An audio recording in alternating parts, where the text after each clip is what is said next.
क्षणभर आपल्या दैनंदिन जीवनाचा विचार करा. काय आढळतं? वीज, ध्वनी आणि प्रकाश यांच्या विविध उपकरणांनी आपली प्रत्येक कृती, प्रत्येक गरज व्यापून टाकली. सर्वत्र इलेक्ट्रिकचे बल्ब, ट्यूबलाईटचा वापर, करमणुकीसाठी चित्रपट, इलेक्ट्रॉनिक वस्तू हे सर्व काही ध्वनी, प्रकाश आणि वीज यांचेच आविष्कार आहेत. या अशा विविध उपकरणात एक गोष्ट मात्र समान आहे बरं का मित्रांनो. इलेक्ट्रॉनिक्सला जन्म देणारं मूळ तत्व, बल्ब, ट्यूबलाईट, चित्रपटाचं प्रोजेक्टर, अगदी अलीकडेपर्यंत लोकप्रिय असणारा ग्रामोफोन हे सर्व शोध एकाच माणसानं लावलेले आहेत. खरं नाही ना वाटत? ही अविश्वसनीय कामगिरी बजावणारा शास्त्रज्ञ थॉमस अल्वा एडिसन. मित्रांनो, एडिसन बाबत अजून एक अविश्वसनीय गोष्ट आहे. 11 फेब्रुवारी 1847 रोजी अमेरिकेतल्या ओहायो इथे जन्मलेला हा शास्त्रज्ञ संपूर्ण आयुष्यात फक्त 3 महिने शाळेत गेला. मात्र आईच्या संस्कारांमुळे वाचन, मनन आणि मुख्य म्हणजे प्रयोग करणं याची त्याला भारी आवड लागली. अर्थात दारिद्र्यामुळे या आवडीवर बंधनच फार होती. वयाच्या अवघ्या 12व्या वर्षापासून रेल्वेत वर्तमानपत्र विकून स्वतःपुरतं कमवायला त्यानं सुरुवात केली. आता वर्तमानपत्र विकून असा कितीचा पैसा मिळणार? पण त्यातूनही वेळेला पोटाला चिमटा घेऊन तो पै पै वाचवत होता. त्यातूनच पुस्तकं, प्रयोगासाठी जुनं पुराणं सामान तो विकत घेत होता. रेल्वे यार्डातच एका मोडक्या डब्यात त्यानं प्रयोगशाळा थाटली. कसलासा प्रयोग करताना तिथं अचानक स्फोट झाला आणि त्यातच त्याला बहिरेपण आलं. तिथून मग एडिसन तारायंत्रावर काम करू लागला आणि इथूनच सुरुवात झाली शोधांची एक अखंड मालिका. एकाच वेळी अनेक संदेश पाठवण्याची यंत्रणा विकसित करून त्यानं तारायंत्राचा वेग कमालीचा वाढवला. टंकलेखनाच्या आवृत्त्या काढण्यासाठी विद्युत लेखणी बनवली.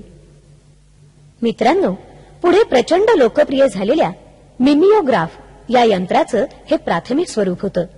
ग्रॅहम बेलच्या टेलिफोनमधल्या सर्व त्रुटी दूर करून तो अत्यंत लोकप्रिय करण्याचं खरं श्रेय एडिसनचंच. यानंतरचा एडिसनचा सर्वात लोकप्रिय शोध ग्रामोफोनचा.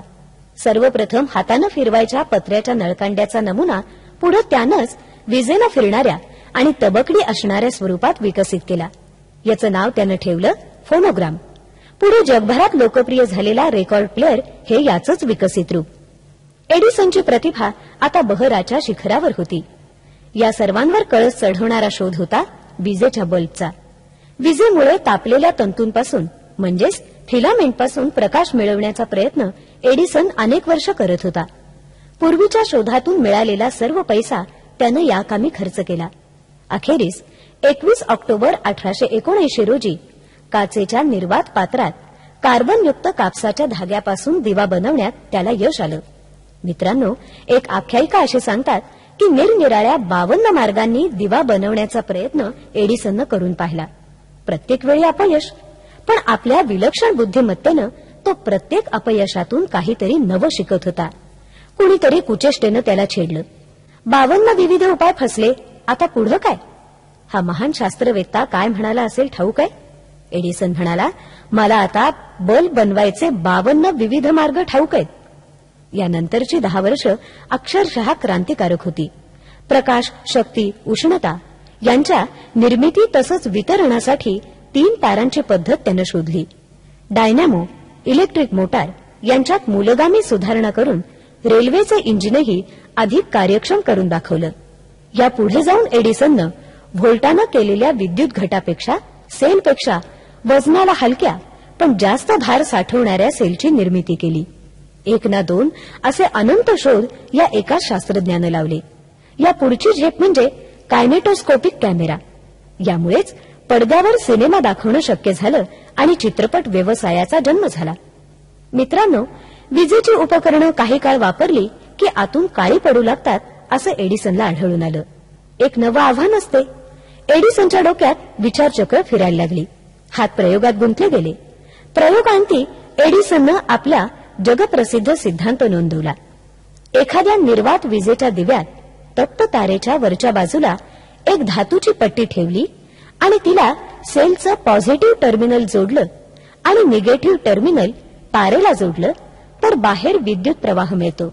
मात्र टर्मिनल उलटी केली की विद्युत प्रवाह मिळत नाही. मित्रांनो, एडिसन इफेक्ट या नावानं प्रचलित असणाऱ्या या सिद्धांताच्या पायावरच इलेक्ट्रॉनिक्सची सर्व इमारत उभी आहे. यावरूनच या संशोधनाचं महात्म्य लक्षात येईल. त्यानं कितीतरी नवे शोध लावले, नवीन उपकरणं बनवली. त्या काळी उपलब्ध अशा अनेक उपकरणात मूलगामी दुरुस्त्याही केल्या. मित्रांनो, विश्वास ठेवा, या एका माणसाच्या नावावर जवळजवळ 1200 विविध शोधांची पेटंट्स जमा आहेत. मानवी बुद्धिमत्ता काय दर्जाचा चमत्कार घडवू शकते याचा हा प्रत्यक्ष पुरावाच आहे. आता इतक्या महान शास्त्रज्ञावर पारितोषिकांचा वर्षाव झाला असणार हे तर उघडच आहे. 1927 साली त्याला नॅशनल अकॅडमी ऑफ सायन्सचं सदस्यत्व बहाल करण्यात आलं. 1928 साली अमेरिकन काँग्रेसचं सुवर्ण पदक त्याला मिळालं. इंग्लंड, फ्रान्स, इटली इत्यादी अनेक देशांनी सर्वोच्च बहुमानानं या शास्त्रवेत्याला मानवंदना दिली. तब्बल 50 वर्ष अविरतपणे संशोधन कार्य करून हा महान शास्त्रज्ञ 18 ऑक्टोबर 1931 रोजी मृत्यू पावला. पण मित्रांनो, आपल्या विविध शोधांच्या रूपातून तो आजही आपलं समग्र जीवन व्यापून उरला आहे.